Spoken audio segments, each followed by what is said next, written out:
मार्गशीर्ष शुद्ध सप्तमी गुरुवार 10 नवंबर 1659 शिवाजी महाराज ने अफजल खां का वध किया। उसके केवल 4 साढ़े 4 घंटों में शिवाजी राजा ने 12,000 की फौज की धज्जियां उड़ा दी। शिवाजी महाराज रुके नहीं हैं, दक्खन पर आक्रमण होता है और अगले केवल 18 दिनों में 28 नवंबर तक किले परनाला तक के सारे अहम किले शिवाजी राजा जीत लेते हैं। यह सारा इलाका लगभग 210 किलोमीटर का एक ही झटके में स्वतंत्र हो जाता है। ऐसा जबरदस्त पराक्रम शिवाजी राजा का रहा। इसके बाद किले परनाला पर शिवाजी राजा ने अपनी पैंठ जमाई। लगभग 8 साढ़े 8 हजार की फौज उनके पास थी। यह सारा पराक्रम देखकर आदिल शाही सल्तनत मानो दहल उठी थी। उनको समझ में नहीं आ रहा था कि इस शिवाजी राजा के इस आक्रमण को किस तरह से रोका जाए। और आनन फानन में बड़ी बेगम साहिबा ताजुल मुगद्दिरात इसने रुस्तुम जमा इस सिपह सालार के नेतृत्व में एक छोटी फौज शिवाजी राजा पर आक्रमण करने के लिए भेज दी। लेकिन शिवाजी राजा और तमाम मराठी सल्तनत का आत्मविश्वास इतना चरम पर था कि मराठों का रणआवेश देखकर यह फौज भाग खड़ी हुई। बिना लड़ते ही यह सारी लड़ाई खत्म हो गई। दोस्तों, इतना जबरदस्त पराक्रम शिवाजी राजा का था। अब आदिल शाही सल्तनत में मानो मौत का सन्नाटा छा चुका था। उनको समझ में नहीं आ रहा था कि कैसे किस तरह से शिवाजी राजा को रोका जाए। और तभी उनके सौभाग्यवश सिद्दी जौहर नाम का एक बेहतरीन सिपह सालार आदिल शाही सल्तनत में वापस आता है।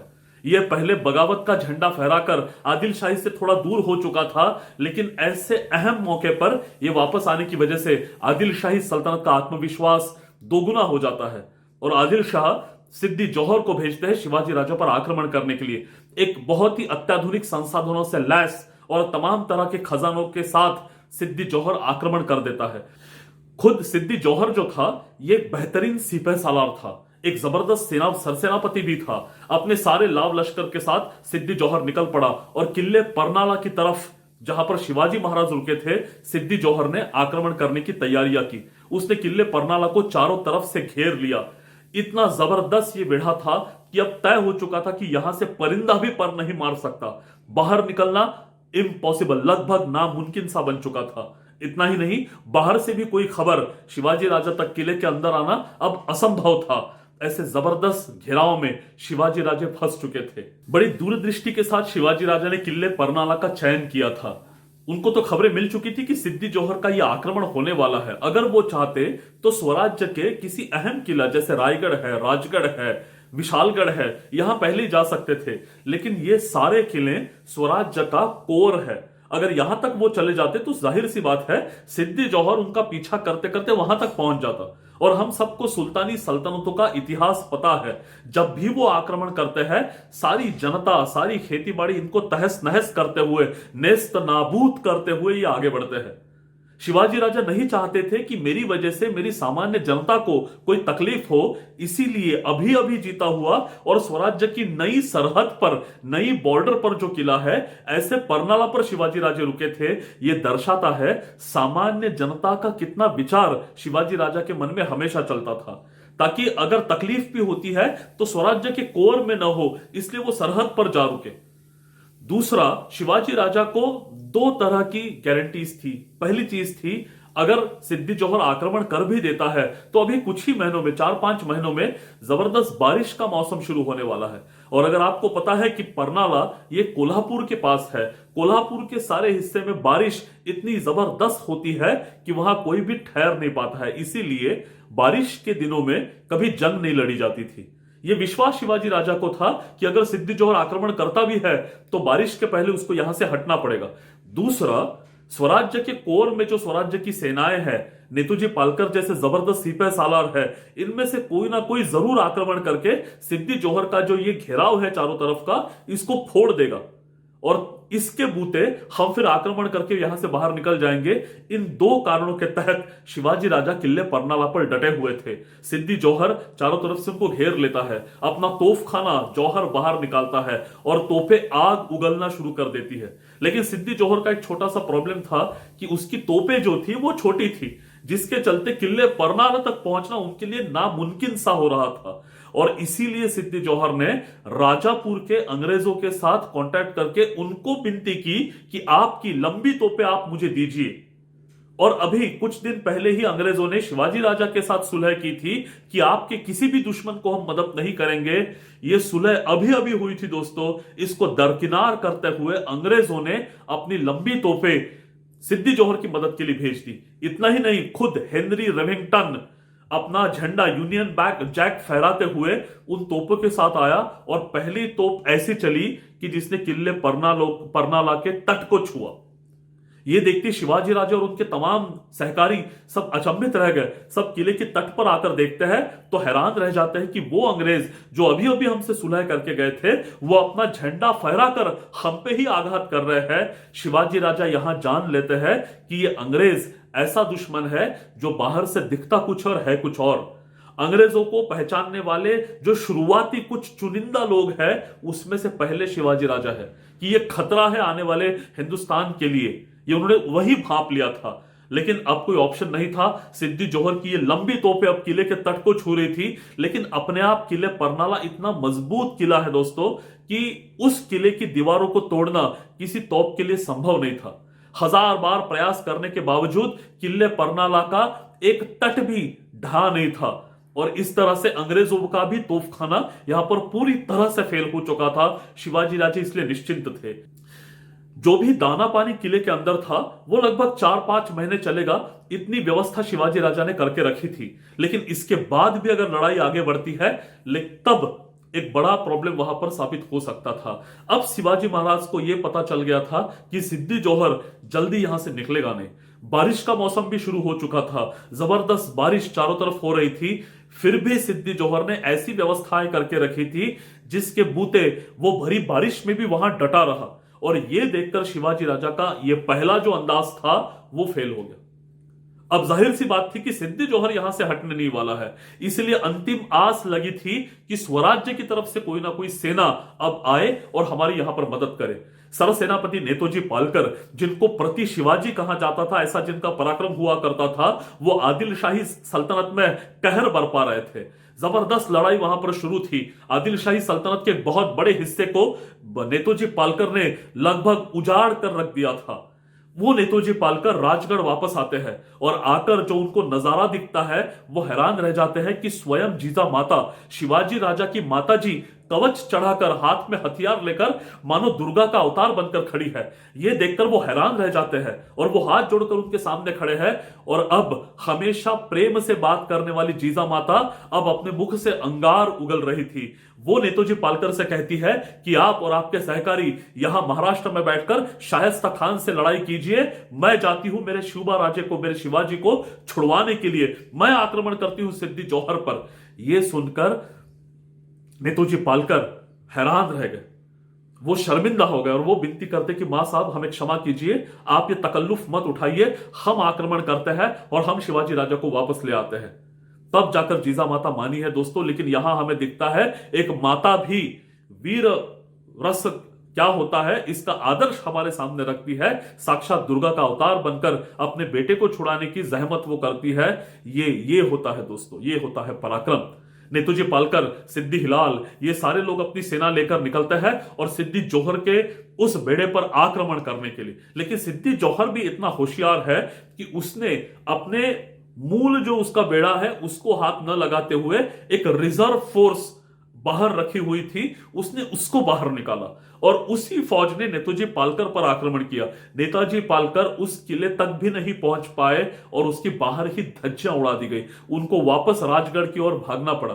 कितना बड़ा दुर्भाग्य था। शिवाजी राजा को अंदेशा हो रहा था कि कोई ना कोई फोर्स आई है, बाहर जंग शुरू हो चुकी है, लेकिन उनको यह भी पता चल चुका था कि अब ये किले के तट पर नहीं आ सकते, क्योंकि वो देख पा रहे थे कि वो फौजें वापस भाग रही है। शिवाजी राजा की जो अंतिम आशा थी अब वो भी धूमिल हो चुकी थी। अब असंभव था कि कोई बाहर से मदद के लिए आ पाए। अब असंभव था कि सिद्दी यहां से बाहर निकल जाए।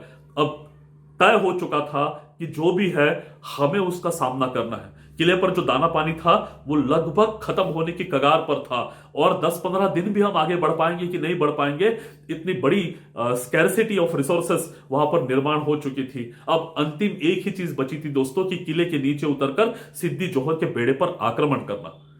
और तभी एक हैरतअंगेज घटना होती है। शिवाजी राजा के एक वकील गंगाधर पंत किले से नीचे उतरते हैं और वो सिद्दी जौहर से मिलने आते हैं। सिद्दी जौहर और सारी सेना अचंभित है कि आज तक कोई यहां से उतरा नहीं है, ये कौन आ रहा है। पता चलता है ये तो वकील है।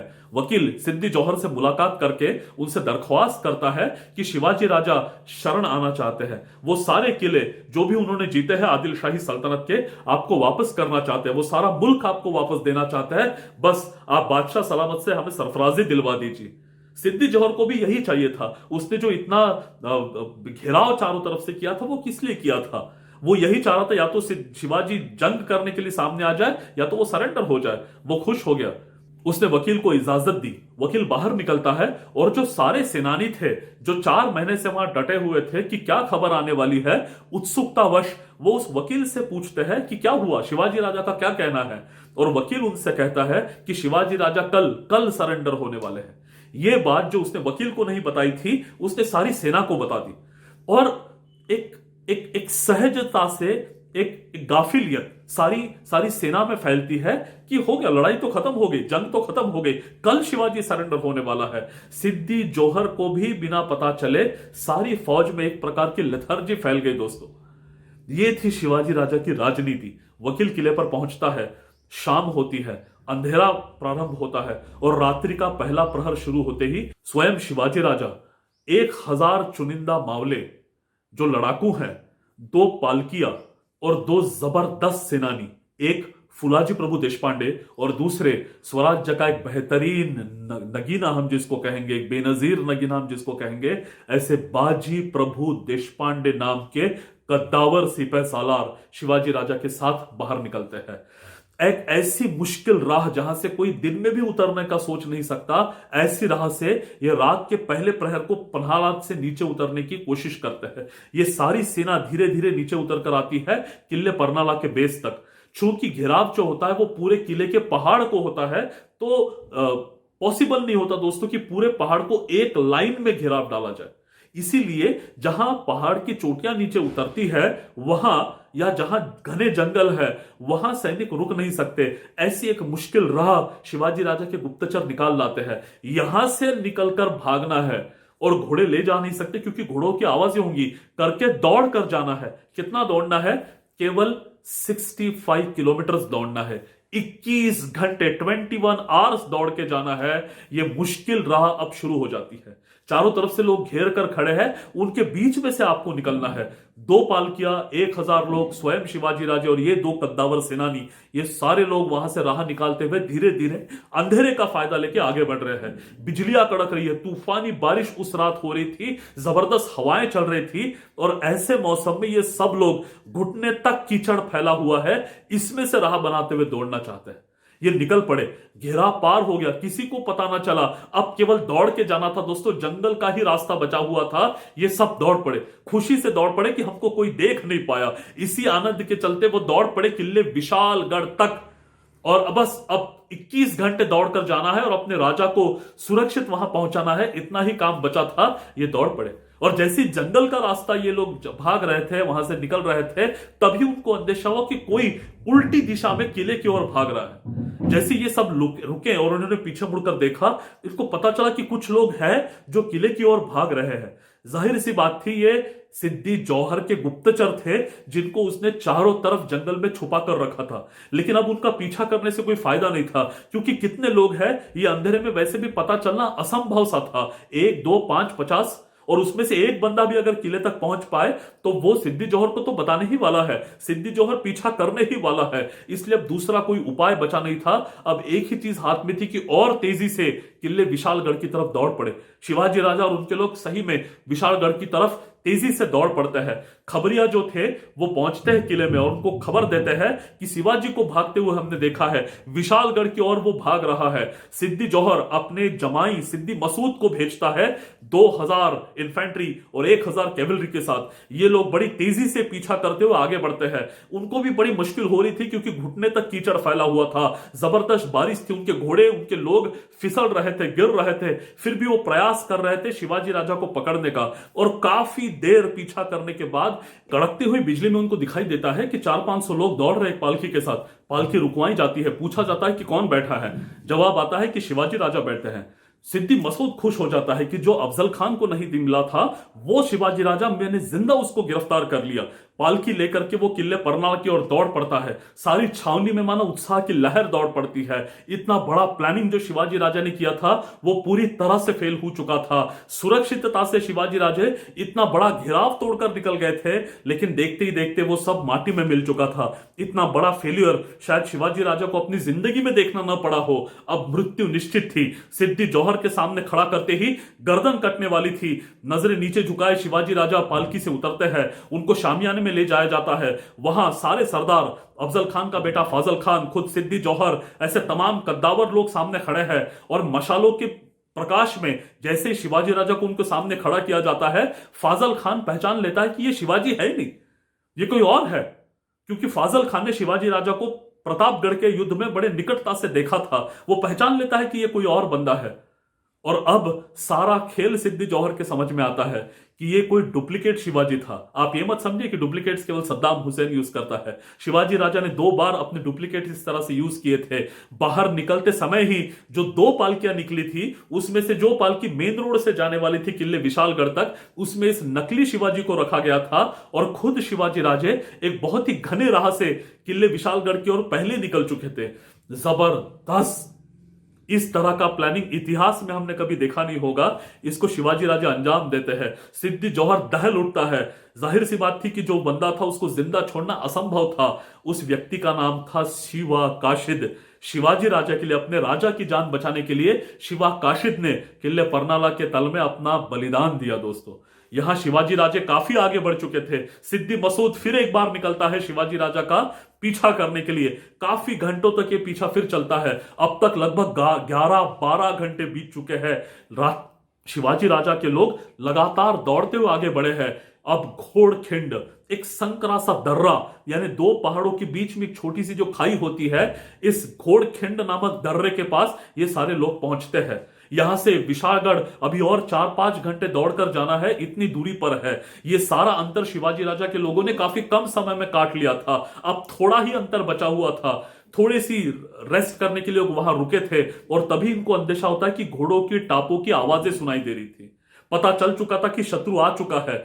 वो पहली पालकी गिरफ्तार होने के बाद, दूसरी बार पीछा करने के बाद शत्रु अब हमें यहां गिरफ्तार कर लेगा, यह निश्चित हो चुका था। अब सोचने के लिए भी समय न था। शिवाजी राजा और बाजी प्रभु एक दूसरे की ओर देखते हैं। बाजी प्रभु राजा से कहते हैं कि आप आगे बढ़े, 600 लोग हमारे पास है, 300 लोगों को लेकर आप विशालगढ़ की ओर बढ़े, बाकी 300 लोगों के साथ मैं सबको यहां रोक कर रखता हूं। राजा निकलना इंपॉसिबल था, क्योंकि अपने लोगों को मृत्यु के मुख में छोड़कर खुद शिवाजी राजा भाग जाए, असंभव था दोस्तों। लेकिन बाजी कहते हैं कि स्वराज्य जरूरी है। खुद शिवाजी राजा को भी यह समझ में आ रहा था, लेकिन बड़ा बड़ा विकट यह प्रसंग था दोस्तों। लेकिन सीने पर पत्थर रखकर शिवाजी राजा को निकलना पड़ता है। खुद बाजी और 300 लोग वहां उस दर्रे में खड़े हो जाते हैं।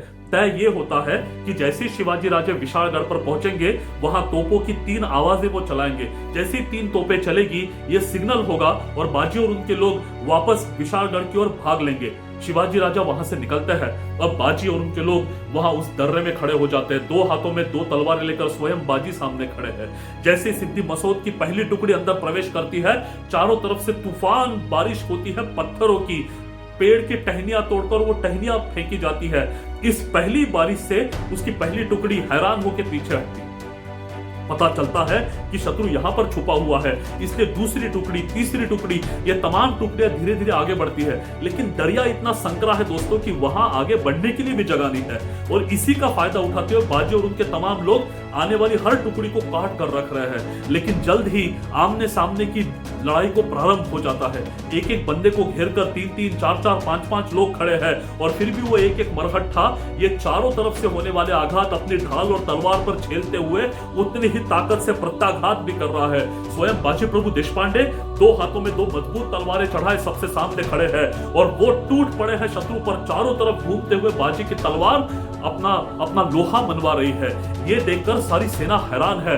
बाजी प्रभु देशपांडे का पराक्रम इतना जबरदस्त था, आवेश इतना जबरदस्त था कि वो मानो बता रहे थे कि आज हमारी गर्दन भी कट जाए, लेकिन खबरदार अगर आपको हमारे शिवाजी राजा की ओर एक कदम भी आगे रखने दिया तो। ऐसे शिद्दत से ये सारे लोग यहां पर लड़ रहे थे। वहां शिवाजी राजा आगे बढ़ चुके हैं। विशालगढ़ कुछ ही दूरी दूरी के अंतर पर था। शिवाजी राजे पहुंच भी चुके थे, लेकिन जैसे वो विशालगढ़ के पास पहुंचते हैं उनको मानो झटका सा लगता है। उनको अपेक्षित ही नहीं था कि बीजापुर सल्तनत के 2 सिपाही सालार सूर्यराव सुर्वे और जसवंतराव दलवी इन्होंने अपनी सेना के साथ विशालगढ़ को घेर रखा था। अब इस घेराव को फोड़ना था, किले विशालगढ़ पर चढ़ना था और वहां से तोपें चलवानी थी। राजा को अंदेशा हो चुका था कि अब यहाँ समय लगने वाला है, और जो जो यहाँ समय लगेगा त्यों त्यों वहां हमारे बाजी प्रभु और हमारे बाकी मराठों की जान खतरे में पड़े रहेगी, यह भी निश्चित था। शिवाजी राजा ने जबरदस्त आघात किया उस सेना पर। एक लड़ाई को वहां प्रारंभ हो चुका था। शिवाजी राजा टूट पड़े थे वो घेराव तोड़ने के लिए। यहाँ घोड़खिंड में बाजी और उनके लोग अभी भी लड़ रहे थे। इतनी जख्में इन लोगों के शरीर पर हो चुकी थी, लगातार खून बहा जा रहा था, एक भी नई जख्म होने के लिए जगह नहीं थी दोस्तों।